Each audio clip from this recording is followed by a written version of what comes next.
tenemos hoy una charla que se sale un poco del tema de la animación, va dedicada a videojuegos y además en un aspecto que creo que no conoce demasiada gente, que es el tema de los publishers, que siempre es algo como muy etéreo y demás. Para ello cuento con dos personas que saben muchísimo más que yo de este tema y que los voy a presentar y luego se presentarán ellos y contarán sus cosas. A mi izquierda tengo a Javier Puertas de Selecta Visión. Buenos días. Que no sé si quieres empezar por tu preciosa reel o quieres empezar por otro sitio. Bueno, quizá un poquito más adelante, ¿no? Primero que te conozcan a ti y luego tu trabajo. Muy bonito. Sí, lo improvisamos un poco sobre la marcha. Fenómeno. Va a funcionar. Pues comienza tú y ahora presenta. Bueno, para empezar, como siempre, las gracias a la organización de Weird. La verdad que es un placer estar aquí. Selecta Play, que es la marca de publishing de videojuegos de Selecta Visión, es una marca muy joven, nació hace 2 años. Los que seáis fans de la animación japonesa, entiendo que a Selecta Visión la conocéis ya de calle, el Ataque a los Titanes, Sword Art Online, Dragon Ball, Caballeros del Zodíaco, pues Kimetsu no Yaiba, todas estas grandes marcas.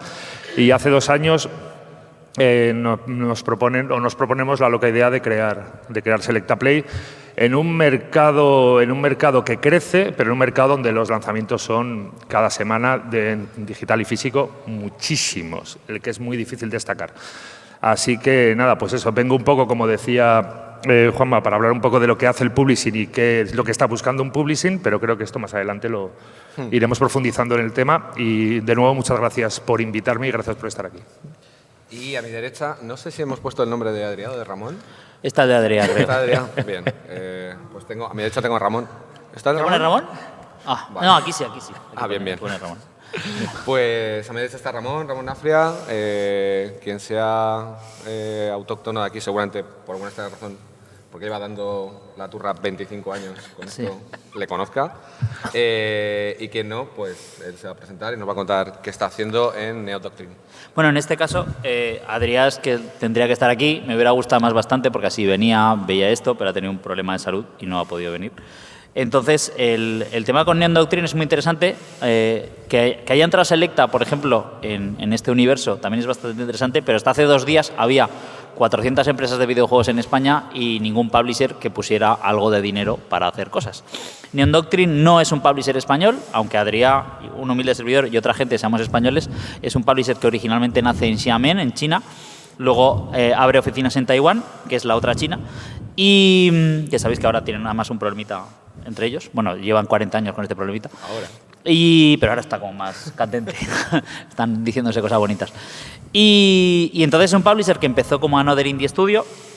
Empezó con algún juego precisamente para esa zona del mundo, etcétera, etcétera, pero dieron un pelotazo bastante grande con un juego que se llama Lost Castle, que no conoceréis, pero vendió 5 millones de copias. Y entonces pues ya les permitió hacer poco a poco cosas y entonces pues en eso siguen. Cambiaron de nombre de Neo Doctrine, de Another Indie Studio a Neo Doctrine, y ahora pues se está abriendo la oficina en Barcelona o Cataluña o como queráis, porque yo sigo en Valencia. Y pues nada, lo de siempre, buscar juegos, sacar juegos, meterse en fregados y estar aquí en eventos. Pues fenomenal. Pues una vez presentados, creo que lo primero que habría que hacer, sobre todo porque la mayoría de la gente viene del mundo de la animación, quizá no está muy cerca de cómo funciona la industria del videojuego, es explicar qué hace un publisher dentro del ecosistema industrial del videojuego. No sé si quiere empezar por ahí o si queréis discutir sobre ello. Bueno, sí, ¿por qué no? Yo como digo, Ramón lleva mucho tiempo más en esta industria que yo, gracias Ramón. Yo llevo 20 años trabajando en audiovisual, en Selecta Visión he hecho tanto Product Manager de animación japonesa como director del departamento de cine, como ahora videojuegos, que de verdad es lo que más me gusta del mundo. Y al final la figura del publisher, como decía Ramón, en España quizá había más distribuidores que publishers cuando Selecta Play empieza su andadura. Nuestra andadura realmente empieza con Blasphemous, que es un título que a nivel español, bueno, a nivel mundial, quizás es de los juegos españoles más conocidos del último lustro, te diría más o menos, y esto nos pone en el mapa. Lo que pasa es que al final estos grandes juegos como Blasphemous es muy raro que caigan en un publisher que acaba de nacer. ¿Vale? Esto fue, la verdad que fue una cosa que es como se dice, empezar desde arriba quizás no es tan bueno, es muy bueno a nivel de ventas, pero no es bueno a nivel de qué podemos hacer después, ¿no? Esto creo que lo hablaremos más adelante. A nivel de publisher, básicamente, buscamos juegos para editar a nivel europeo. Selecta Play empieza a editar a nivel nacional, a nivel Iberia, Portugal, España, es lo que hicimos con Blasphemous, y a partir de ese momento nos damos cuenta de que la edición de videojuegos, porque publisher... básicamente publisher, distribuir en España es coger un producto que ya te han dado fabricado y distribuirlo, ¿vale? Es decir, en el caso de Raw Fury, Microids, todas estas grandes empresas europeas de videojuegos, a España llegan a través de distribución, es decir, fabrican ellos y distribuye un tercero en España. Esto nosotros lo estamos haciendo también, pero no es nuestro leitmotiv al crear Selecta Play. El leitmotiv de Selecta Play es ser publishers nosotros. Esto, después de Blasphemous, lo que hicimos fue, por ejemplo, hablar con SNK, traer a España el Fighting Legends, un recopilatorio de los grandes juegos de lucha, Art of Fighting, Fatal Fury, King of Fighters, que la verdad que nos fue bastante bien. Y a priori se podría pensar que Selecta Visión, por el currículum y por el histórico que tiene como empresa de animación japonesa, el movimiento natural es que Selecta Visión trajera las grandes marcas de anime de videojuegos, Dragon Ball, One Piece, Naruto, Kimetsu no Yaiba, pero este ya está, obviamente está Namco Bandai detrás, está Koch Media detrás. Entonces pensamos, bueno, en España, como Blasphemous, se está haciendo un nivel de videojuegos descomunal.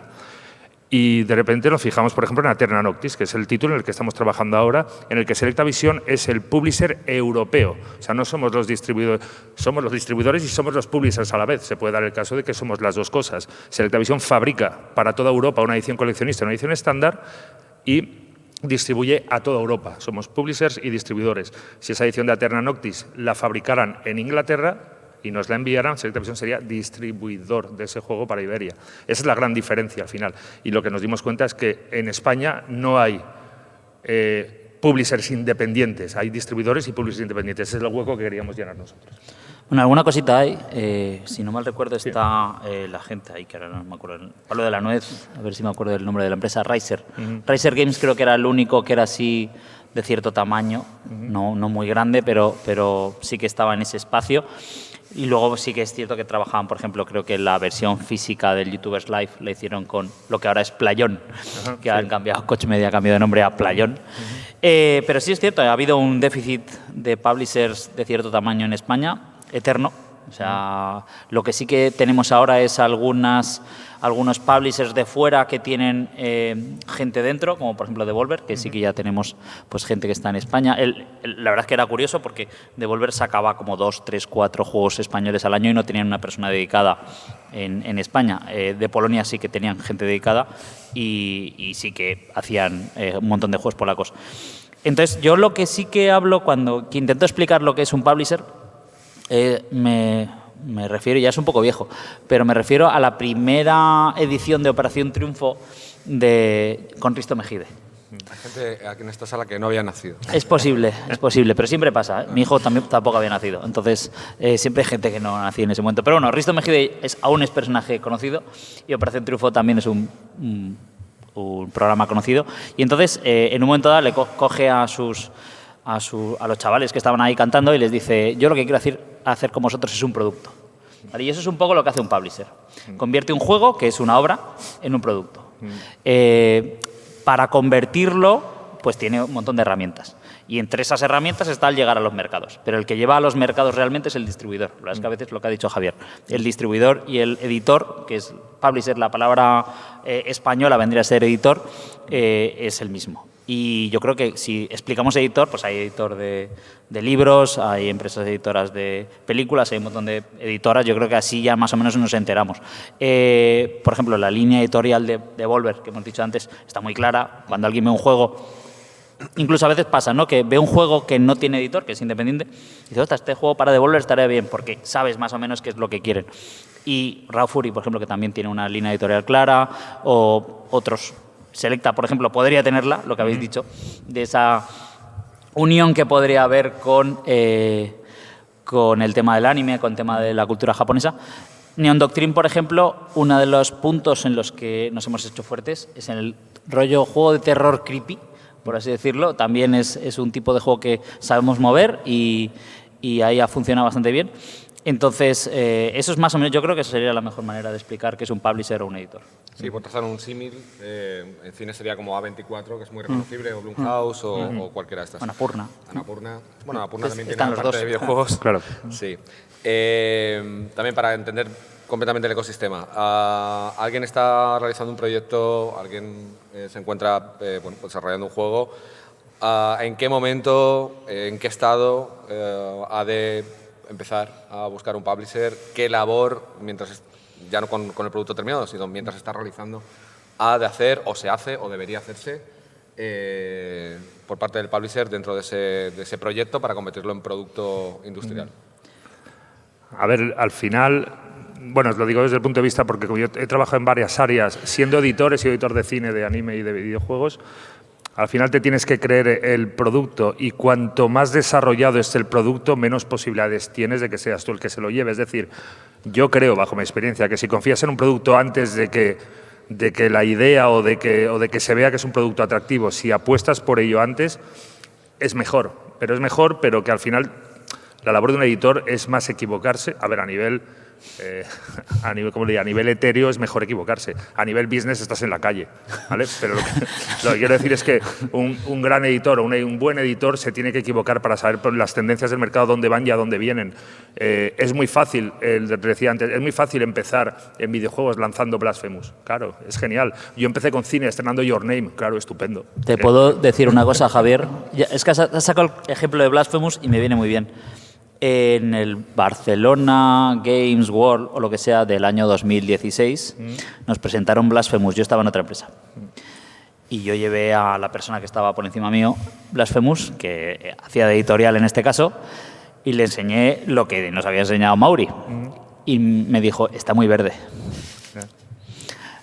En mayo, que hicieron el Kickstarter y sacaron, creo que fueron 300.000 euros, quiero Blasphemous. Yo dije, a Messi se le ficha con 12 años, no con 21. Claro. O sea, es cierto, hay que equivocarse. Como tú bien has dicho, si nos equivocamos no vamos a la calle. Pero es cierto que hay que arriesgar también, porque si no es... O sea, salvo que estés en Electronic Arts, estés en... No, claro. Es básico el riesgo y es básico también saber alternar, porque... Realmente nadie tiene una bola de cristal. Yo siempre digo dentro de Selectavisión que si yo tuviera una bola de cristal estaría en Disney, no estaría en Selectavisión, siempre lo digo. Y como no la tengo, es importante buscar proyectos que sepas que comercialmente son viables, como es el caso, por ejemplo, ahora estamos trabajando en Aeterna Noctis, que es un titulazo Metroidvania que yo le he echado 120 horas porque no tengo hijos, ¿vale? Y me lo he pasado enormemente bien. Y esto implica saber que Aeterna Noctis va a ir bien como Tadeo Jones, que lanzamos en breve, que es un juego que viene en una película que tiene casi 2 millones de espectadores en cine, y dices, bueno, perfecto. Pero esto o sea, ¿en qué me fortalece a mí como editor, como publisher? En que me puedo fijar en juegos como Inner Access, por ejemplo, o como el juego que es de aquí, de la Comunidad Valenciana, como Minabo, que no sé si visteis la semana pasada que algo se habló de Minabo.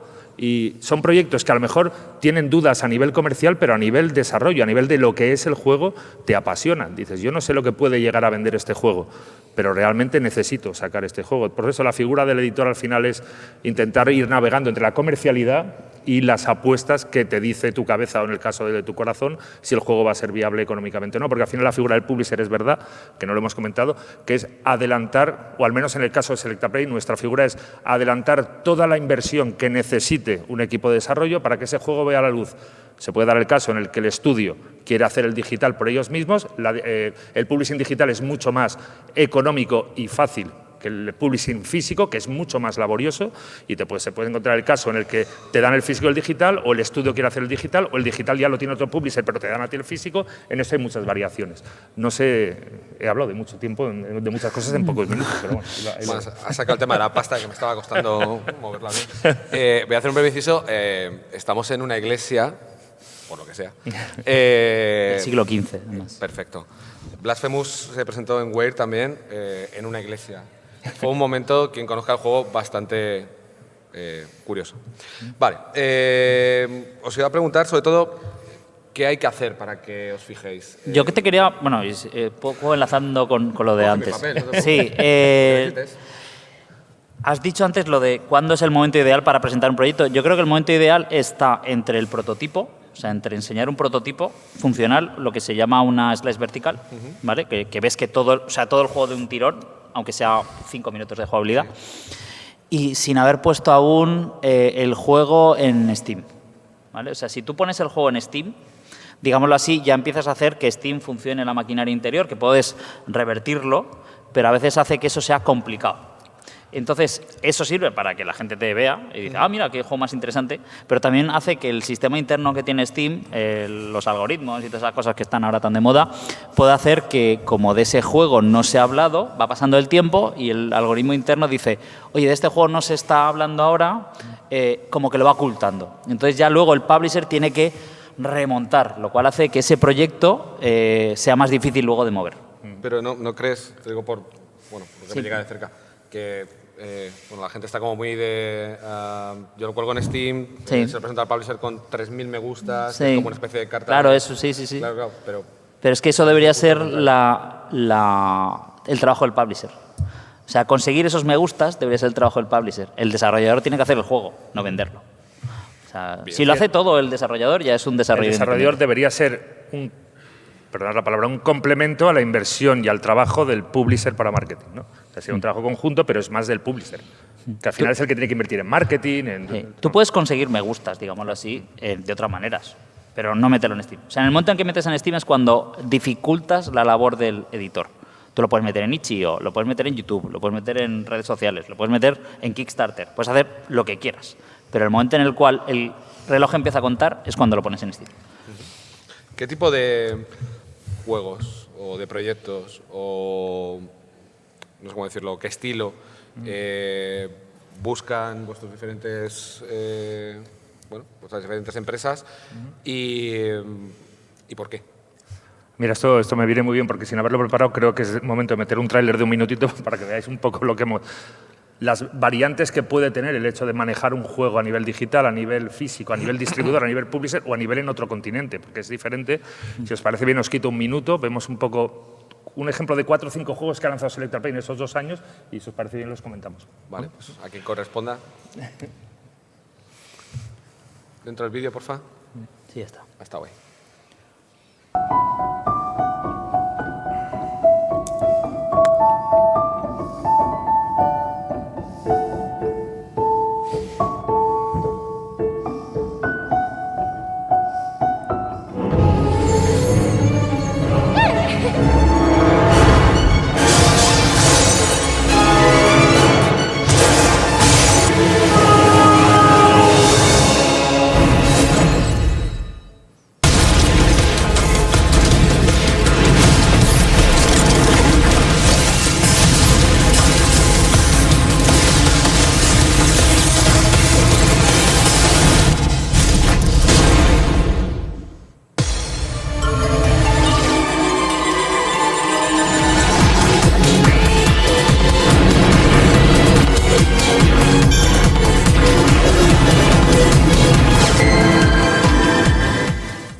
Vale, pues esto es un ejemplo de lo que hemos hecho nosotros. Como veis, editorialmente no tiene ni pies ni cabeza a priori. Es decir, tenemos un juego de farmeo, un point and click japonés, un juego de acciones hack and slash, como es Ultra Age, y realmente para un newcomer, como es Selecta Play en el mundo de los videojuegos, es muy difícil llevar una línea editorial. En el mundo del anime somos reconocidos por los shonen, es decir, Selecta Visión no se ha fijado ni en el producto niñas, ni en el producto infantil, ni en el Komodo, en el producto deportes, salvando Campeones y Haikyuu, que son una excepción.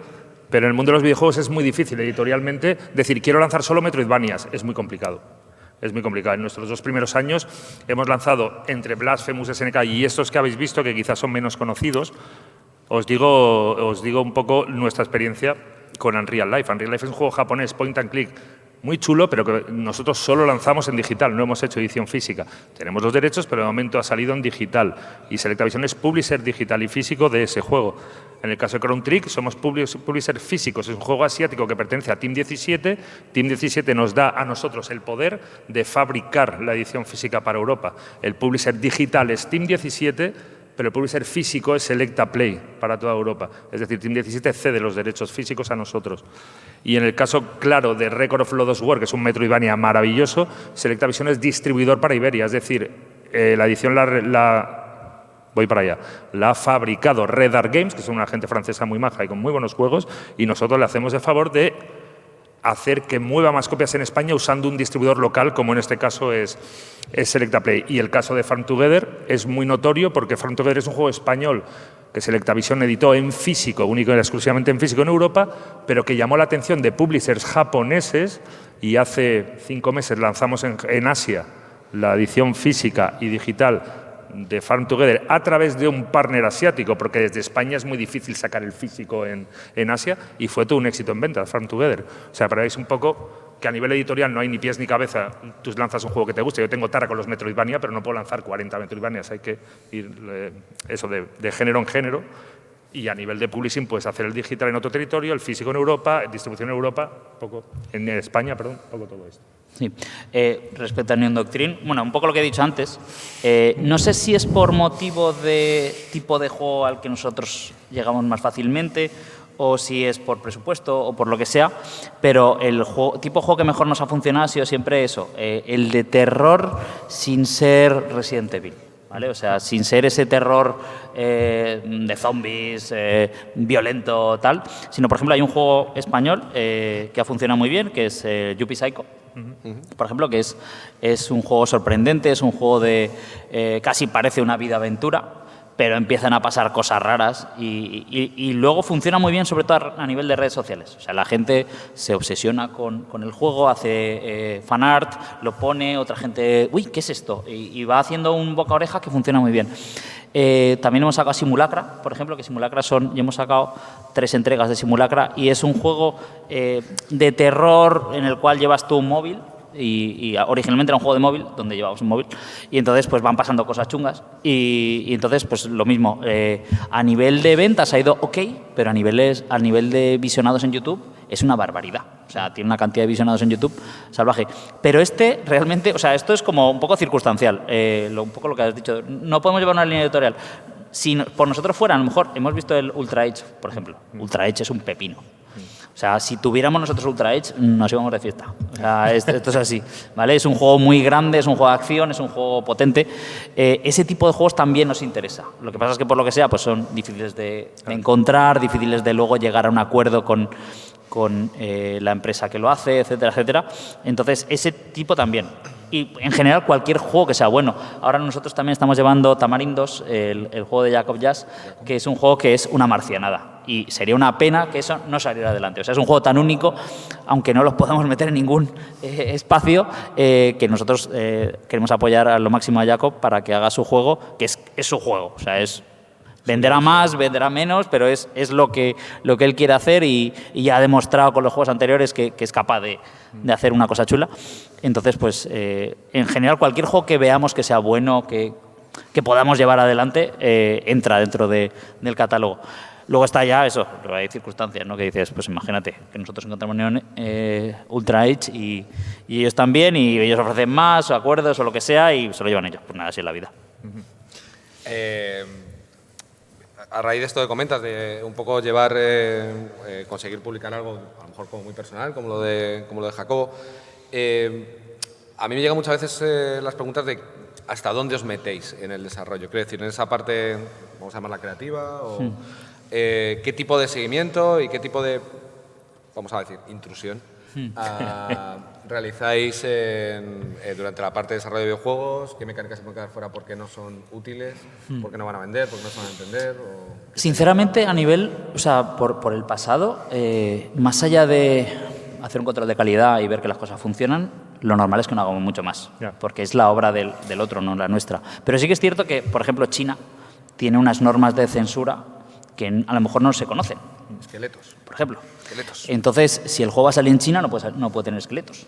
Entonces, no es que sea directamente una cosa que nosotros queramos, a nosotros nos da igual si tiene esqueletos, zombies o lo que sea, pero sí que decimos que si metemos esqueletos no sale. Cosas así. O sea, en general nosotros no hemos tenido idea de cambiar cosas. Claro. Si vemos alguna cosa que decimos, oye, es que esto no puede ser, yo aquí ya os puedo decir, es que como hay siempre muchos acuerdos, ¿no? Depende del tipo de acuerdos con el que tengas, porque Sony pone sus normas, Nintendo pone sus normas, Microsoft pone sus normas, que suelen ser muy leves. Es decir, pues no metas esvásticas, claro que no, ¿vale? No, claro. Pero más allá de este tipo de cosas que ya suelen ser conocidas y no... yo qué sé, yo he visto desarrolladores meter a Goku sin derechos en un juego. Si hubiera sido yo el publisher, le hubiera dicho, quita Goku que no van a denunciar. Vale. A nivel, en este sentido, yo al menos, como digo, llevo 2 años, no me he encontrado todavía, o no conozco el Harvey Weinstein de los videojuegos. Todavía no lo he conocido. Es decir, el publisher es, al menos nosotros ahora estamos entrando también en procesos de desarrollo, de acabar juegos, ayudar a juegos a que sean terminados, incluso a producir nuestro propio contenido, lo estamos haciendo ya, y creo que es un error del publisher ser invasivo con la creatividad del desarrollador. Nosotros, al menos yo, perdonad que me refiera mucho a la parte de cine, pero es que era muy similar, porque a nosotros nos llegaba un guión de cine y nosotros decíamos, bueno, a 47 metros, por ejemplo, la compramos sobre guión, tiburones, excelente, tiburones malos, quiero decir. Y nos pasaron el guión y obviamente dice, oye, ojalá que te ves el guión, dice, ese guión me gusta mucho, que te salga la mejor película posible, dime los tiempos. Al final, al publisher lo que le interesa es el timeline del proyecto. Y yo, al menos como jefe de publisher que soy en Selecta Visión, yo no aprieto, es decir, porque un videojuego tú puedes decir, no, lo voy a lanzar en octubre y por lo que sea lo lanzas en diciembre. Normalmente es, ¿quién era? Miyamoto el que decía que es mejor lanzar tarde y que sea un buen juego a lanzar pronto y que sea una mierda, ¿sabes? Y esto es básico. Si no cumples los timings habrá una razón poderosa, porque al final los dos, tanto el desarrollador como el publisher, quieren que sea el mejor juego y que salga en el momento adecuado. El momento adecuado últimamente cada vez es, como hemos dicho antes, cada vez es peor porque se lanzan 10.000 juegos en Steam. Cada viernes hay 25 físicos y 50 digitales. Es muy complicado. Pero invadir el terreno del desarrollo cuando eres publisher creo que es un error. Absoluto. Más allá de que dice Ramón que obviamente no metas esvásticas, ni hoz y martillos y estas cosas. Esto no lo hagas. El tema de los tiempos, por cierto, ya que lo comentas, es bastante curioso porque, claro, en general siempre es mal momento, pero hay momentos peores. Entonces, por ejemplo, desde septiembre, yo creo que hasta diciembre, más o menos, es como el momento malo. Y si por lo que sea algún juego te cae ahí, tienes que rezar un poco. O sea, ahí entra ya el que pase algo bueno, porque si no, entonces lo que se intenta es esquivarlo. O sea, ese momento que es bastante malo, claro, se intenta desde ya se ve cómo, se ayuda al desarrollador para que aguante, se mejora el juego, sé lo que sea, pero es mejor o nos esperamos ya a enero más bien o sale antes de septiembre. Claro, lo básico al final, para libros, videojuegos, series de animación, cine, el contenido tiene que hablar por sí solo. O sea, es decir, un publisher puede invertir en marketing y valorará la inversión de marketing respecto al rendimiento que tenga a priori ese juego antes de vender. Léase wishlist, comentarios, visualizaciones en YouTube, pero realmente a mí yo siempre me encanta hacer símiles con cine. A Linterna Verde, si hubiera metido 300 millones de euros en taquilla, hubiera recaudado lo mismo. O sea, es decir, hay veces que el contenido habla por sí mismo y tienes que saber valorar cuándo lanzar. La competitividad es extrema en el mundo del gaming. Como dice Ramón, quizá en el Q1 de cada año es más fácil lanzar que en el Q4, que es de septiembre a diciembre, pero hay que saber la inversión en marketing cuál es. Campo de batalla de la Tierra hubiera recaudado lo mismo con 200 millones de euros más de taquilla. O sea, que es que al final es creerte el juego, inversión en marketing medida y saber dónde lanzarlo. No siempre hay que lanzar en Navidad porque se vende más, ¿sabes? Esto es una regla de oro para los AAA, pero no para los juegos. Te quería preguntar una cosa, porque vosotros sacáis Tadeo Jones. Tadeo Jones, lo primero, fuera de España, ¿qué tal va? Pues mira, sorpresivamente, en Francia, Tadeo Jones fue número 1 las 2 primeras semanas de estreno. Ahora mismo Tadeo Jones en Francia tiene alrededor de 500.000 espectadores, que por 7 euros, que es más caro el cine en Francia, serían alrededor de 4,5 millones de euros de taquilla en Francia para una peli de animación española. Esto es un hito. En Inglaterra se ha mantenido muy bien, está en el top 3 ahora mismo, o sea que donde Tadeo 2 triunfó más en Hispanoamérica y en otros territorios y no lo hizo en Europa, Tadeo 3 le vemos más proyección europea. Si es verdad, por ejemplo, que en Alemania no ha entrado bien, pero es que en Alemania la animación propia es muy fuerte en Alemania. Sí. Es muy raro que más allá de los Minions, Pixar o Illumination o quien toque, no haga dinero, pero la animación europea en Alemania no va muy bien. Pero Tadeo se está comportando muy bien en esos territorios. ¿Y el nombre que tiene Tadeo, claro, que no es el mismo en todos los sitios, cómo gestionáis esto? Al final no es el mismo nombre, aquí se llama Tadeo, allí se llama Tad, el último explorador, y en Francia, Tad el último explorador en inglés y en francés. Lo que hacemos es básicamente hacer 3 carátulas para el juego a nivel físico, hacer 3 carátulas, una adaptada a cada mercado con su correspondiente código de barras. Y al final, a ver, Francia es un mercado que en cine una película, un Avatar te hace 70 millones, cuando hablamos de 4,5 millones respecto a 70 quizá no es, o la última de los Minions te hace 25 o 30, quizá Tadeo no es la bomba en Francia, pero sí lo suficiente como para poder adaptar esa carátula y meter el videojuego en los retailers franceses. En el caso de Alemania, cuando ves que en cine no ha funcionado, claro, Alemania tiene el caso del USK, que es una inversión que hay que hacer, que su sistema no me sale. Calificación. Su sistema de calificación es diferente al resto de Europa y hay que invertir en un sistema de calificación aparte para Alemania. Hay veces que por mucho que a ti te guste un juego, cuando recibes un poco los inputs de tu proveedor francés, de tu distribuidor francés, no merece la pena ni invertir en el USK. En el caso de Tadeo es lo que nos ha pasado, por ejemplo. No vamos a meternos en esto. Nos quedan 10 minutos. Voy a hacer una última pregunta, luego pasaremos el micrófono a la gente por si quiere preguntar algo. Os ruego que seáis más o menos breves. En los tiempos que estamos, Kickstarter, un montón de financiación propia, un montón de maneras de sacar un proyecto adelante sin necesidad de contar con un publisher. Como pregunta final, ¿por qué trabajar con un publisher? ¿Por qué no buscarse la vida uno mismo? Y ¿por qué consideráis que tenéis que estar ahí? Al final, bueno, yo creo que Ramón estará de acuerdo cuando le toque a él y si no, no pasa nada. Al final el publisher lo que te da es visibilidad. El publisher lo que hace es, si apuesta por tu producto, las partidas de marketing, digamos que el publisher son capaces de ponerlas encima de la mesa con más celeridad que en un estudio de desarrollo. Yo me he encontrado con muchos estudios, sobre todo españoles, a los que de verdad tienen unos proyectos que es que me los quedaría todos, porque yo soy un poco compulsivo, pero realmente lo que te da un publisher es una inversión, una visibilidad, y donde no llega el desarrollador, llega el publisher a nivel de marketing, a nivel de distribución, a nivel del cost of goods, a nivel de la gestión no me sale nunca la palabra, de los PEGIs, los USK, calificaciones, sistemas de calificaciones. Pues todo eso, a donde no llega el desarrollador, llega el publisher. Y al final es que la realidad es que el desarrollador, yo me he encontrado con muchos, que no voy a decir nombres, de, oye Javi, mi trabajo es darte un gran juego y te lo voy a dar. Y a partir de aquí, yo no sé vender, yo sé hacer videojuegos. Y para eso necesito un publisher. Y es más o menos el mismo discurso que me encuentro con todos. Sí, yo creo que es un poco los talentos o carismas que tiene cada uno. Entonces, si el desarrollador, además de querer hacer el juego, quiere venderlo, es distinto a si el desarrollador quiere hacer juegos y que se olviden de él. O sea, que son diferentes tipos de personas muchas veces.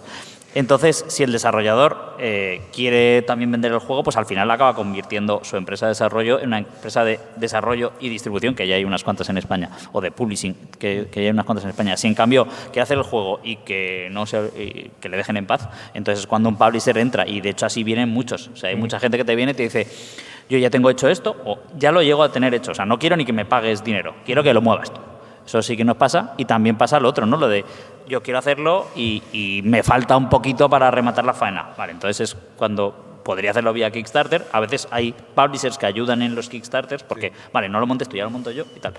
Y otras veces no, que dice, bueno, pues ya lo que te queda, pues ya remato yo la faena y ya lo saco. Vale. Hay un poco de todo. Eso es.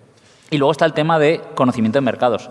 Porque, claro, no es lo mismo sacar el juego en un mercado que conoces que luego ya si te metes en Asia, claro, en Corea, en China, en Rusia, en Brasil. O sea, cada mercado tiene su intríngulis. Entonces, hay publishers encargados más de unas cosas y publishers más encargados de otras.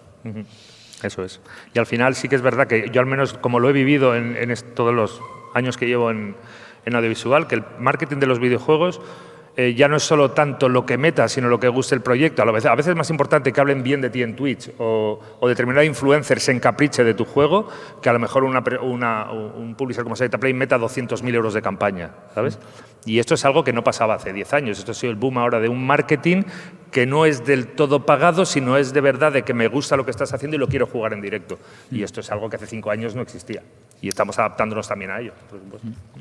Pues con estas buenas recomendaciones, no sé si hay alguien del público que quiera hacer alguna pregunta. Hay por allí un chico que no conozco de nada. Por allá a la derecha. Te dará un micro. Hola. Yo de esto no sé nada, ¿eh? No sé nada del tema este. Entonces, un poco más que nada de pregunta. ¿Se puede hacer ingeniería inversa, estudiarte publishers que tienen un catálogo muy marcado, con un sabor muy característico, Devolver, Fellow Traveler, Chucklefish, Annapurna, y diseñar un juego a medida para ello? En plan de, quiero hacer un juego de Annapurna. Y tú coges, lo haces, se lo picheas. ¿Hay un camino por ahí? ¿Se puede llegar a hacer esto? Vosotros que sabéis, yo hablé con los de Bader Russia Blitz y fue eso, literalmente. O sea, no tenían juego. Queremos hacer esta burrada o lo vais a... Sí, para adelante. A nosotros, en este caso a Crowd Monsters, que era la empresa que yo tenía hace unos años, con Sugar Kid fue un poco así con Adult Swim. O sea, nosotros fuimos a Adult Swim creyendo que era un juego para Adult Swim, pasó algo ahí en medio que no conseguimos llegar a quien tomaba la decisión, salió el juego y vino Adult Swim a decir, oye, queremos vuestro juego. Ya, pero ya hemos salido con Bulky Pix. Y entonces dijo, bueno, pues el siguiente. O sea que sí se puede. Puede ser complicado o tienes que tener a lo mejor un poco de suerte. Nosotros tuvimos un poco de mala suerte, pero sí que se puede, sí se puede. Sí, al final hay muchos publishers que si sucede lo que tú has contado, lo que ha contado Ramón, es probable que al final quieran adquirir tu estudio también, para que hagas los juegos que ellos quieren hacer. ¿Alguna pregunta más? ¿Seguimos hablando nosotras? Que a la verdad lo hemos explicado de puta madre, ¿no? Porque... Yo nos hemos explicado fenomenal.